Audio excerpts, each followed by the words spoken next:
Oke, video kali ini saya akan mereview motor bebek super atau istilahnya itu motor bebek tapi dengan mesin motorsport, yaitu Honda Supra GT-R 150.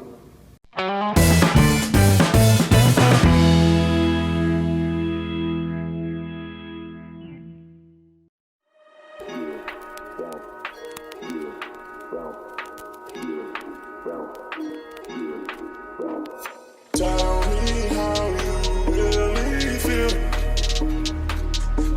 Oh yeah. Tell me how you really feel. 'Cause I don't mind. No, I don't mind. Tell me how you. Nah, kebetulan yang saya review ini adalah unit Supra GT-R generasi pertama, karena yang kedua itu kan modelnya ada beberapa perubahan ya. Karena di sini saya dapatnya yang generasi pertama, oke lah saya review dulu yang generasi pertama ini ya. Nah, unit ini saya pinjam di salah satu dealer terbesar di Malang, yaitu MPM Motor Basra. Bagi kalian yang belum tahu tentang video profil tentang dealer ini, kalian bisa cek videonya ya melalui link di deskripsi di bawah. Nah, secara bentuk kita lihat ya, desainnya seperti ini.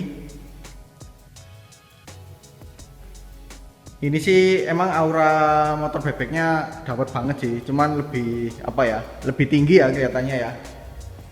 Dan juga secara garis desainnya itu tajam-tajam ya. Garis-garisnya itu benar-benar tegas. Dari depan sampai ke belakang itu benar-benar lancip ya. Nah, warna yang saya review ini adalah warna hitam doff. Nah, seperti ini. Dengan aksen warna merah, merahnya merah hati. Nah, kalau dari sebelah kanan seperti ini ya. Desainnya itu banyak sekali garis-garis tajam dan tegas gitu ya. Nggak ada garis-garis yang membulat atau semacamnya. Kita lihat dulu dari yang depan. Nah, untuk yang depan seperti ini. Kalau untuk lampu depannya ini sudah LED ya. Coba saya nyalakan.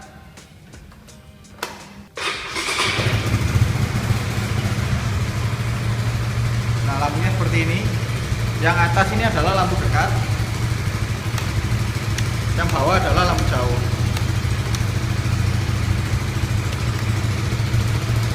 Nah, untuk seinnya ini masih bolam ya, atau halogen. Kemudian di bawahnya ini ada lampu tambahan. Ini mungkin lampu kota ya atau DRL. Jadi ini kebetulan mati. Yang belakang kita lihat. Nah, untuk lampu belakangnya seperti ini ya. Ini modelnya jadi satu. Jadi satu kesatuan gitu ya. Ada lampu belakang dan juga lampu sen. Karena yang generasi kedua itu lampu sen dan juga lampu belakangnya itu terpisah.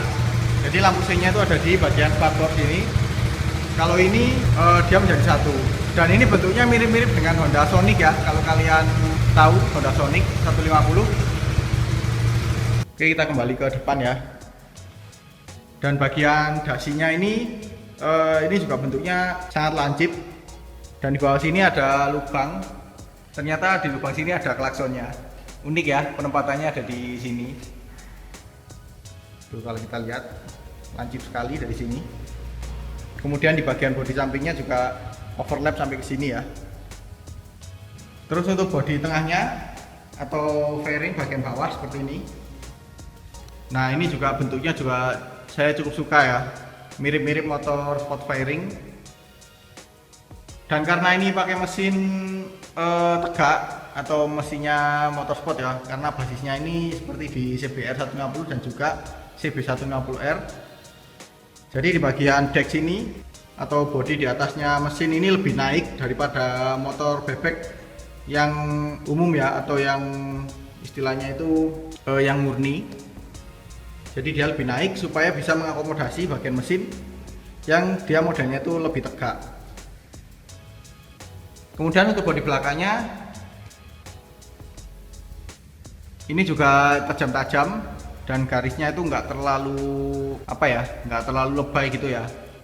Jadi dia itu lebih simpel, namun garis-garisnya cenderung lebih tajam-tajam. Nah, Kembali ke spakbor tadi, spakbornya model ini, model motorsport, cuman minusnya tidak ada sein ya. Oke, kita ke kaki depan terlebih dahulu. Oh ya, saya tadi belum melihatkan kepada kalian bagian spakbornya ya. Bentuk spakbornya ini juga menurut saya sangat sesuai dengan garis desain motor ini. Banyak garis-garis tajam. Di sini pun juga demikian. Garis-garisnya juga lumayan banyak, dan di sini ada semacam cekungan, jadi dia dari depan kemudian turun seperti ini untuk mengakomodasi bagian ini ya, kalau misalnya suspensinya itu sedang bermain tuh. Lalu dari suspensinya ini pakai teleskopik, cuman diameternya nggak tahu ini berapa. Dan untuk remnya seperti ini ya, ini model remnya saya cukup suka sih. Dia itu nggak banyak bidang yang luas. Memang dia luas, tapi bagian tengahnya itu lebih bolong ya, atau berlubang. Dan modelnya ini lingkaran lurus, diapit dengan kaliper dari Nissin 1 piston. Kemudian untuk bagian velg, untuk velgnya seperti ini ya. Ini modelnya palang Y dengan 6 palang. Y-nya ya tegak, dan warnanya ini hitam. Kemudian dari ukuran lebar, kalau kita lihat di sini adalah 1,85 mm. Ya lumayan proporsional lah ya untuk sebuah motor bebek. Kemudian dari bannya, ini pakai IRC tipenya NF66 dengan ukuran 90/80/17. Kemudian kita ke kaki belakang. Nah, untuk kaki belakangnya seperti ini ya. Dari remnya juga sama dengan yang depan, pakai cakram dengan diapit kaliper 1 piston dari Nissin. Dan warnanya juga saya suka sih. Dia warnanya cenderung emas ya daripada hitam, jadi kelihatan lebih mewah. Kemudian dari swing arm atau lengan ayun, dia standar sih, pakai model kotak, pipa kotak biasa seperti ini.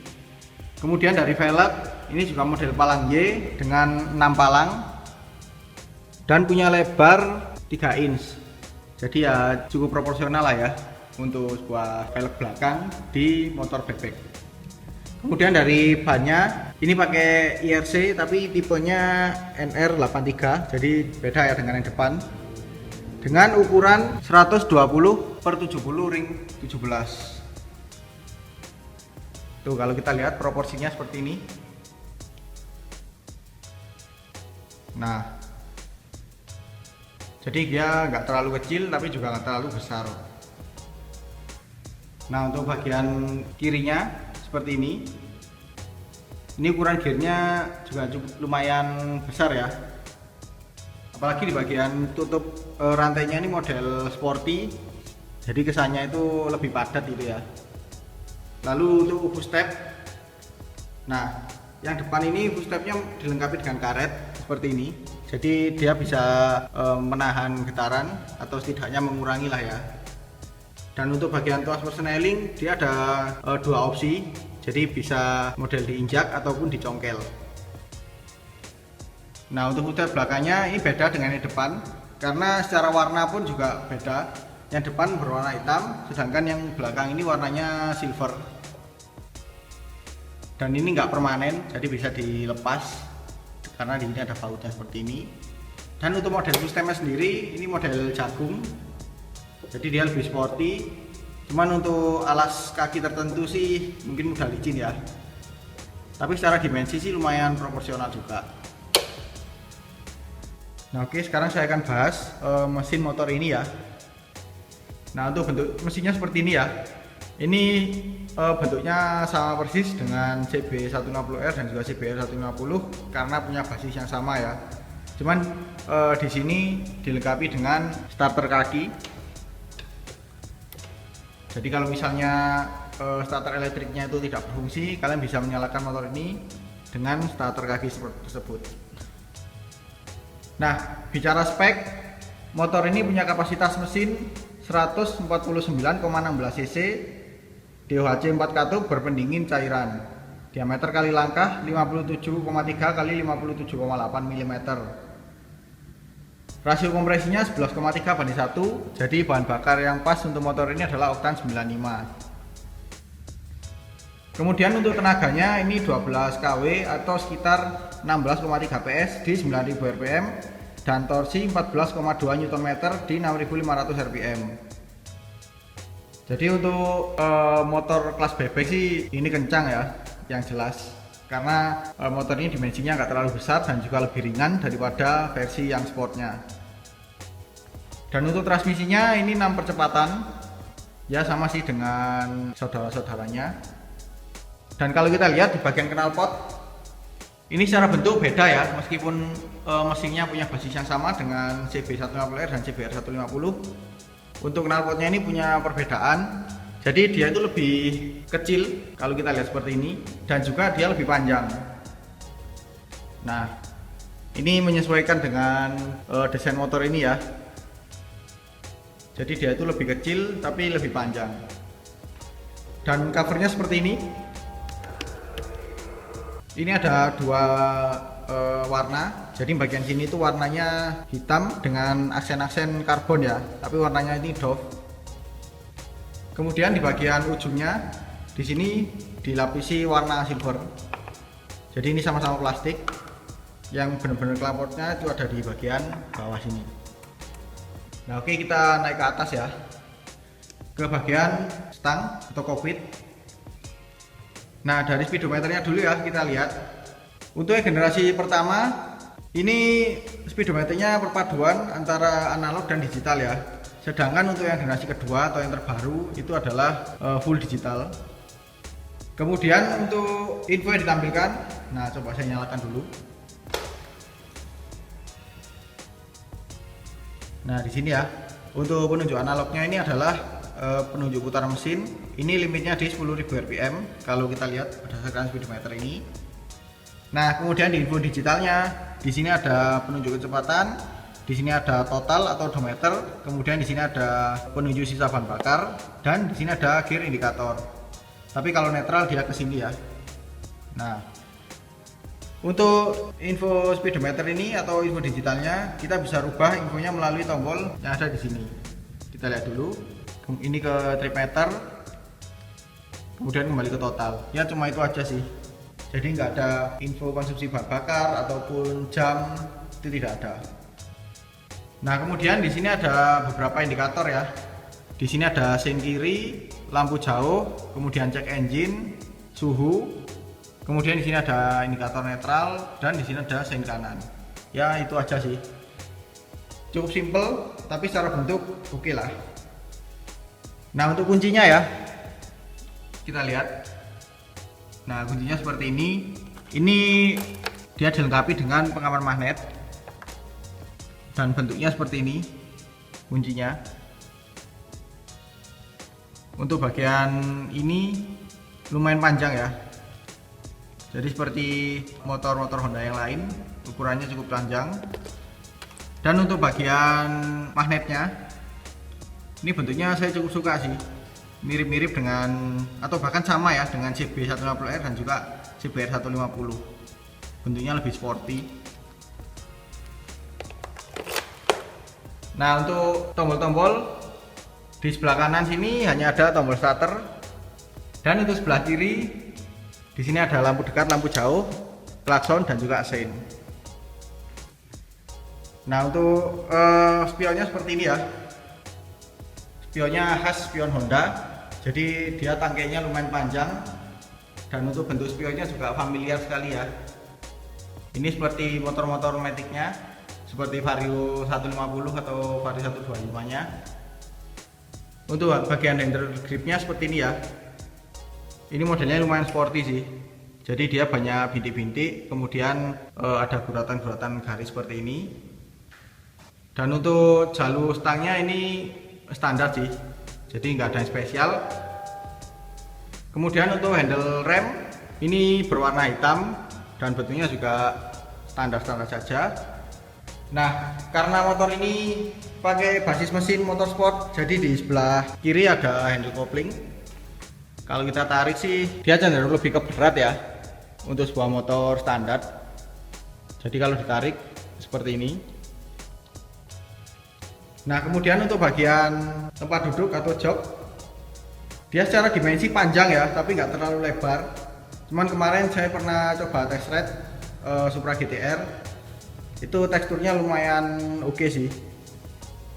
Dia pakai kulit jok yang kasar, tapi banyak bilang ini mudah licin sih. Tergantung ke penggunaan ya. Kalau kita sering ugal-ugalan kemudian mengerem mendadak, itu dia akan mudah bergeser ke depan.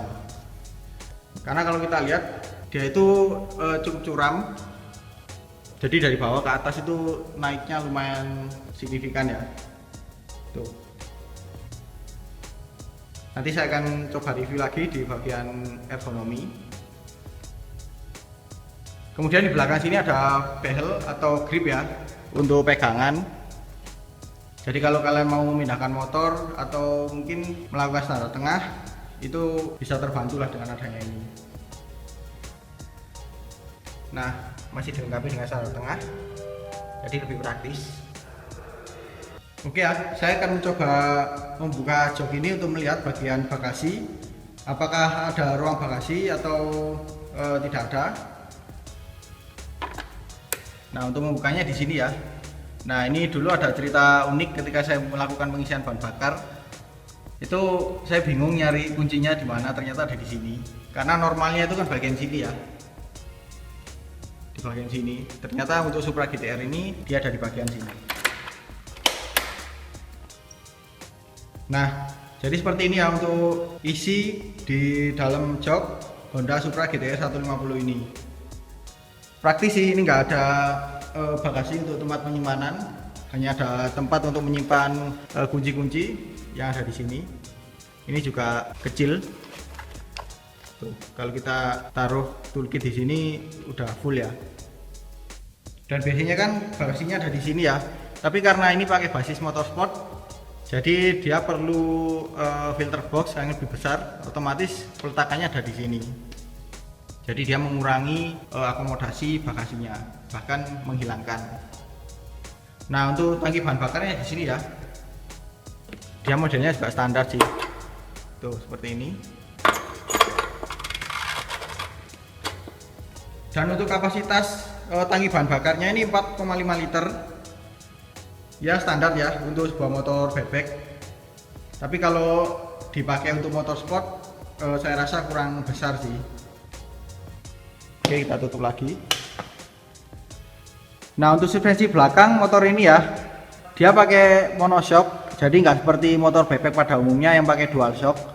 Jadi posisinya itu ada di tengah seperti itu. Dan untuk warna suspensinya ini warna hitam. Nah, kalau kita lihat seperti ini, itu kan warna hitam. Dan tidak dilengkapi dengan proling.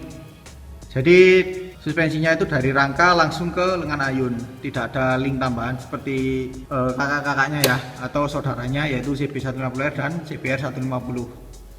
Dan tidak dilengkapi dengan penyetelan, jadi ini fix. Nah, ini kalau kalian misalkan tidak cocok dengan karakter suspensinya, ya kalian harus ganti dengan suspensi modifikasi yang bisa di setel sesuai dengan kebutuhan kalian. Nah, jadi seperti itu ya video review saya mengenai Honda Supra GTR 150 yang generasi pertama ya, ini yang tahun 2016. Untuk video test ride-nya kan saya sudah membuat videonya di sebelumnya ya. Jadi kalian kalau mau nonton videonya, kalian bisa cek videonya melalui link di deskripsi. Nah, setelah ini saya akan bahas video ergonomi tentang motor ini ya. Untuk itu, kalau kalian suka dengan video ini, jangan lupa di like. Apabila ada pertanyaan, kritik atau saran, silahkan komen di bawah. Share juga ke sosial media kalian apabila video ini bermanfaat. Jangan lupa subscribe untuk mengikuti video-video terbaru dari saya. Nyalakan juga tombol loncengnya untuk mendapatkan notifikasi video terbaru dari saya. Follow juga Instagram dan TikTok saya di @mojovibi. Terima kasih telah menonton dan sampai jumpa di video selanjutnya.